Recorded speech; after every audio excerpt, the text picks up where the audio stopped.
Hey, what's up folks? Welcome back to the channel. Today we're going to be talking about crankshaft run out, or flywheel run out for those who want to get specific. We've got this flywheel set here. This is out of a twin cam, but the principle is exactly the same. The assembly is the same. There's just a few differences between them. The teeth are on the other side for the crank position sensor. However, I just wanted to show you guys the flywheel, how it's assembled, what it does, what happens when the run out is excessive and why that happens. I want to talk about some of the riding styles that you can do that it's going to help minimize that from happening, and obviously talk about some of the aftermarket performance upgrades we can do to eliminate the run out from happening. So you can see this flywheel here has had a bad day. These rods should not hold themselves under their own weight here. Like, I can free it up, but once I give it a turn, it's back to having a bad day. So anyway, let's dive straight into the video and take a look. Okay guys, so first up, let's just take a look at the assembly of the flywheel. So right away you can see, if you don't know what they are, these are con rods, right? These are connecting rods. This gudgeon pin goes through here and the pistons sit on top of there. This is the little end, what they call the little end. Down here is what they call the big end. Obviously this is a little hole, that is a big hole, so little end, big end. There's two parts of the flywheel, the right hand side and the left hand side. They are held together by a pin, a crank pin, this guy here, that is pressed to, that's an interference fit. It's pressed in and holds the two pieces together, okay? Normally on a normal crankshaft, the con rods, they have rod caps and the rods come away and you just have the journal, like the crank journal or crank pin. But Harley's knife and fork arrangement here, as you can see, the rods are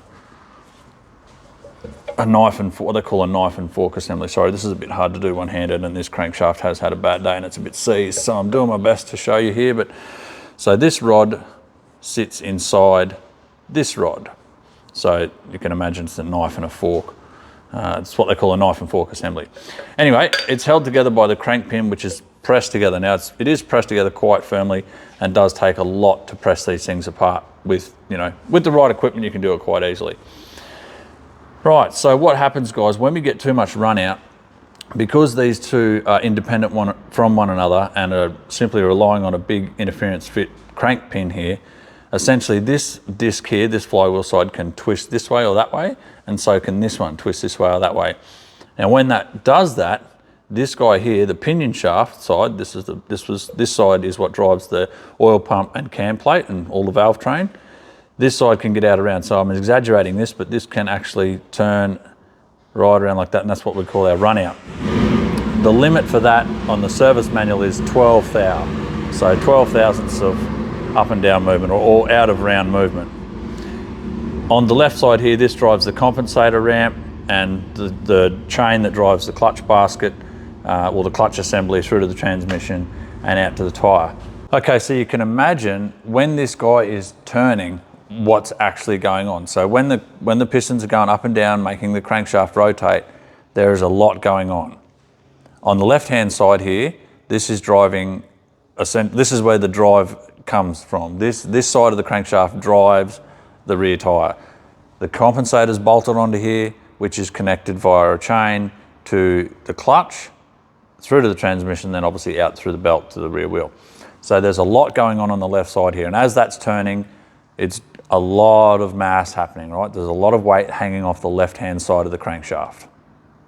And over here on the right-hand side of the crankshaft, guys, on the pinion shaft side, this is driving the entire valve train. So this is driving the oil pump and the camshaft. So there's a lot going on here. The oil pump's getting driven off there, the cam drive sprocket, cam chain, camshaft, onto the lifters, through the push rods, up into the rocker arms, and that's the valve train side of it working.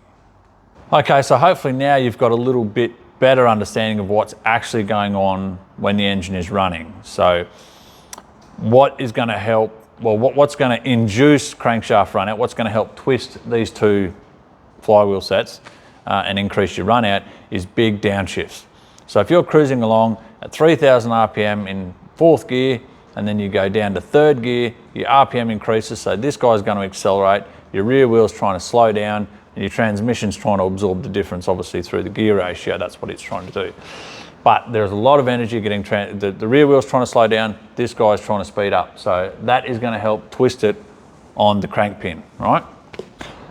Another factor that is going to help increase the chances of excessive run out on your flywheel is throttle chopping. So for the guys out there that are chopping at the throttle, you know, blipping the throttle heaps, jerking the drive line, like that is a cool, I mean, I don't need to explain this that well, I don't think, but doing that with all that weight on there is gonna transfer the weight through into the crankshaft, and you will increase the risk of excessive run out. When you want to do wheelies or burnouts, so when you've got this guy spinning up really high and then you drop the clutch and try and catch all that energy and transfer it out the rear wheel, it is going to twist on the crank pin. So that is why it happens, and that's how it happens. Now, a lot of you guys are probably going to say, well, why don't Harley build a crankshaft or flywheel that doesn't twist? Why do they have this design? Well, it is fit for purpose, and they build it to a standard which works.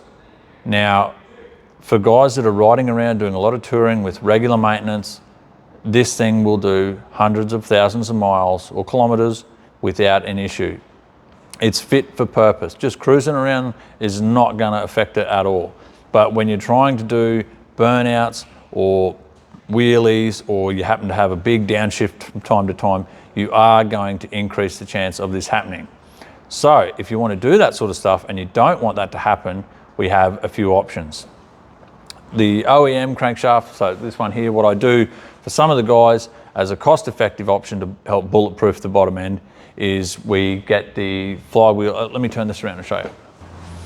So we take the standard flywheel like this, we have it trued up, so we make sure that it's within or under 2 thousandths of run out. And then well, for a start, this pin is removed. So this is a hollow, that's a little Welsh plug there that comes out. This is just a hollow pin.